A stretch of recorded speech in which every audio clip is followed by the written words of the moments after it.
Freud, uma introdução à clínica psicanalítica do Leonardo Goldberg. Essa série nova que eu iniciei recentemente para a gente falar a respeito da psicanálise, da abordagem que eu escolhi, né? Ou ela me escolheu, não sei.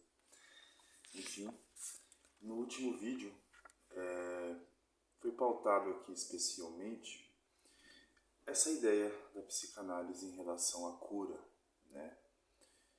O que a psicanálise tem de diferente das outras terapias, né? Que é exatamente essa possibilidade da gente escutar além do sintoma, né? Da gente escutar ali a posição do sujeito.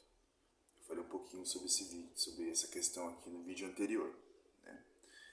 Vou dar continuidade aqui, ainda no prefácio do, eu sempre esqueço o nome dele, Jean-Michel Vives, e vamos lá. Tem um novo item aqui dentro do prefácio que vai dizer do Estatuto do Sintoma em Psicanálise, formação de compromisso e lugar de gozo. Vamos lá. 2 pontos são aqui essenciais para compreender a lógica do método psicanalítico. 1. Em psicanálise, o sintoma é concebido no campo da neurose como uma formação de compromisso entre o desejo inconsciente e a impossibilidade de sua realização. Vejam bem que a gente está entrando agora aqui no campo do que a gente chama de desejo inconsciente, né? Aqui se afirma que há um desejo que não nos é tão claro, que fala através dos nossos sintomas, talvez, mas ele tem uma impossibilidade de ser realizado. Por que ele tem impossibilidade de ser realizado? Primeiro, porque certamente ele não condiz com o que é da nossa consciência, com o que é das nossas regras morais, com o que é das nossas possibilidades até práticas da vida, né? Concretas. Dizendo de outra forma, o sintoma é a tentativa de encontrar um improvável equilíbrio entre o interdito proveniente do eu e um movimento pulsional recalcado que tenta se fazer representar e encontrar a via de sua realização. Esse eu que a gente fala em psicanálise, muita gente conhece como ego, também é conhecido como ego, né? Dependendo da tradução que você lê Freud, ele na verdade interdita essa possibilidade de desejo, exatamente porque nós estamos falando de desejos recalcados, desejos não tão claros, né? Então é um conflito, já existe um conflito aí, né? Enquanto nós sujeitos estamos divididos entre a vontade de realizar o desejo, né? O desejo de colocar isso para fora do corpo, da alma, como eu costumo dizer, e essa interdição, né? E aí vai atender algumas dinâmicas que fazem parte não só da personalidade do sujeito, como sua interação com os outros, com o mundo, né?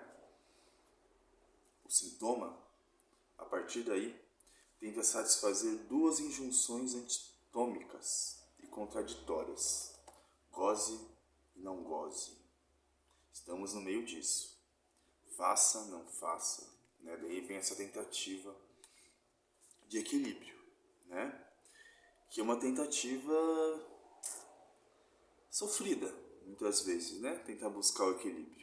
Existe equilíbrio, assim, efetivo, né? Talvez seja aí um equilíbrio, a gente pode usar aquela imagem circense até, de tentar equilibrar muitos pratos, né? Mas a gente pode imaginar esses pratos aí carregados de comida. Vai cair alguma comida, vai cair algum prato, vai quebrar alguma coisa, mas a gente continua tentando equilibrar, né? Isso pode ser muito sofrido, mas isso também pode, de alguma forma, ser levado de forma mais reflexiva, mais atenta, né? E aí entra a função da análise, da psicoterapia. O sujeito estar atento ao que está acontecendo com ele, ao que ele está tentando fazer, dizer, né? Digamos que estar mais consciente do seu inconsciente, podemos dizer assim, não sei. Essa concepção do sintoma emerge muito cedo em Freud. Assim, em suas discussões com Wilhelm, eu nunca consigo falar, tá? William Fliess, o famoso Fliess, né? Um médico ali com que Freud manteve muitas correspondências, muitas cartas, né? Dizendo das suas descobertas clínicas, suas investigações, né? Quando a psicanálise emergia pouco a pouco e a duras penas do método catártico, né? Essa concepção aí do sintoma que o Freud vai comunicando ali com o Fliess, né? Essas cartas hoje são documentos de estudo, né? Que é exatamente essa ideia aí do goze, não goze, né? Daí fala aqui do método catártico. Vamos ver o que era esse método catártico. O método catártico é descrito por Breuer e Freud em 1895 nos estudos sobre a histeria. Ele pronuncia alguns pontos da psicanálise, mas ainda não comporta o que fará a especificidade do método freudiano, a análise das defesas e o trabalho transferencial. Só resumindo aqui rápido, as defesas são aquilo que a gente usa de forma egóica ou não, também consciente, para não lidar com questões, para não assumir sentimentos, não assumir afetos, né? A gente faz esse trabalho psíquico, de alguma forma, né? A gente vai se defendendo de algumas coisas. E o trabalho transferencial é essa relação, né? É o lugar onde o sujeito, o paciente, a pessoa, ela coloca o analista, né? O analista ele vai representar talvez figuras, vai se assemelhar a figuras que essa pessoa já teve ao longo da vida, né? Só bem resumidamente, esse método de psicoterapia consiste em encontrar as coordenadas do aparecimento do sintoma de forma a permitir sua revivescência, bem como a descarga dos afetos ligados à situação dolorosa, permitindo a sua abreação.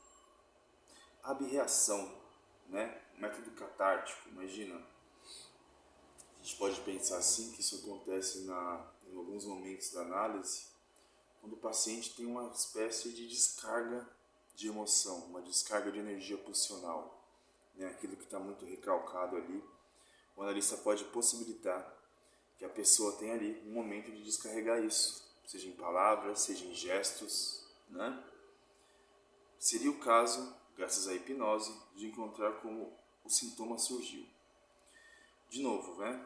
Não sei se de novo, eu já falei isso aqui em outro momento, não ainda nessa série, mas tanto o método catártico quanto a hipnose, elas estão no início do que viria a ser a psicanálise.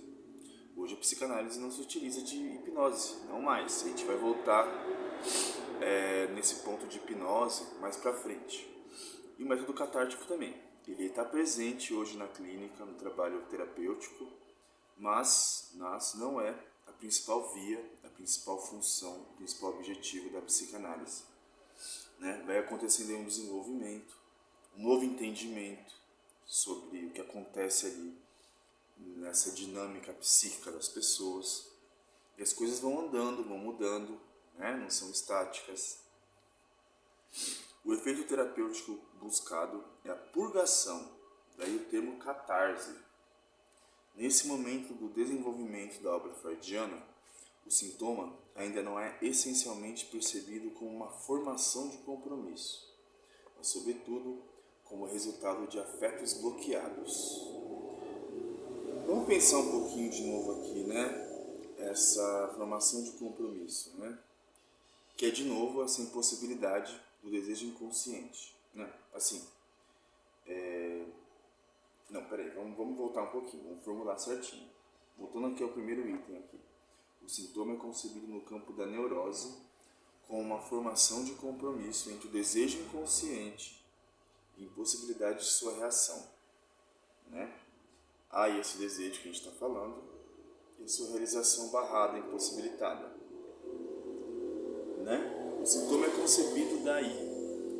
E aí estamos falando dessa formação de compromisso, né, psíquico, que não depende então da nossa consciência, né? Vejam bem, né? A gente está falando muito aqui de algo que não depende da gente, enquanto seres racionais pensantes. Mas a análise, ela serve para isso, para a gente ter noção disso e a partir dessa noção ter de fato uma responsabilidade, inclusive sobre os nossos desejos inconscientes, né?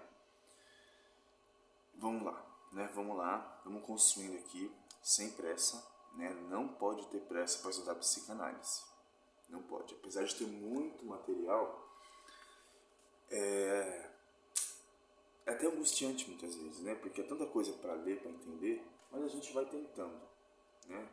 Não existe um caminho linear para se estudar psicanálise.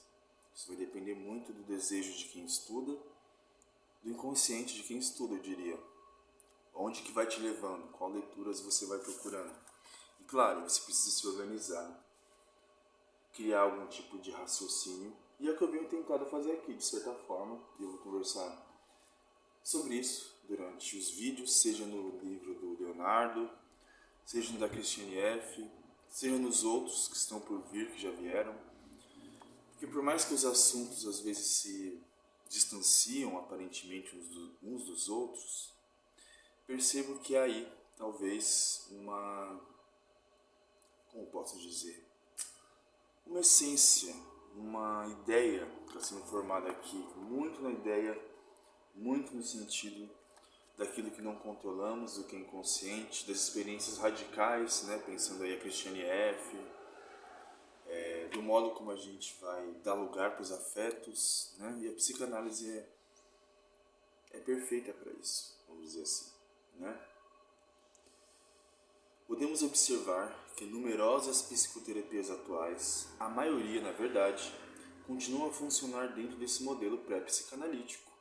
A gente pensa no modelo pré-psicanalítico quando se fala de método catártico, de hipnose, né? Não é ainda uma psicanálise de fato, vamos dizer assim, né? Se é que há uma psicanálise de fato. A gente vai vendo que não é bem assim, mas tem aí certos pressupostos, né, que a gente precisa ter, né? Não é bagunçada a coisa, apesar de ampla. É um cuidado que a gente tem que ter. Não é porque a psicanálise é ampla, cheia de possibilidades, que pode ser feita de qualquer jeito, né? Aliás, eu acho que por isso a gente tem que ter mais atenção ainda para não fazer de qualquer jeito, né? Pois eu acho que dá para ter uma ideia aqui do que é esse método catártico e essa ideia pré-psicanalítica, né? Muito bem. Freud dá o exemplo de um caso em que interpreta o sintoma de vômito como a expressão de um fantasma de gravidez. Os vômitos seriam ao mesmo tempo a realização do fantasma e, portanto, a realização do desejo de gravidez, mas também a punição efetiva por essa realização. Daí a gente tem uma citação aqui, que é de uma correspondência do Freud para Fliess, né, esse amigo dele, médico, datada ali de 1887, 1904, entre aí. Vamos lá, citação de Freud. O sintoma é a realização do desejo do pensamento recalcador. Essa chave abre muitas portas. Você sabe, por exemplo, por que XY sofre de vômitos histéricos? Porque na fantasia ela está grávida. Porque é tão insaciável que não consegue suportar ser privada de ter um bebê, também de seu último amante na fantasia. Mas também se permite vomitar, porque desse modo ficará faminta e amaciada. Perderá sua beleza e não será atraente para mais ninguém. Portanto, o sentido do sintoma é um par contraditório de realizações de desejos. Vejam só, né? Vejam só essa ideia aqui do Freud e vejam só como nossas ações, inclusive físicas, aqui ele usa o vômito dessa moça aí para ir por duas vias, né? Vejam só. E há contradição. Nós somos seres contraditórios. Isso é uma riqueza, no sentido de riqueza enquanto saber. Isso nos orienta de forma muito, muito eficiente. Paramos por aqui, mas retornaremos em breve.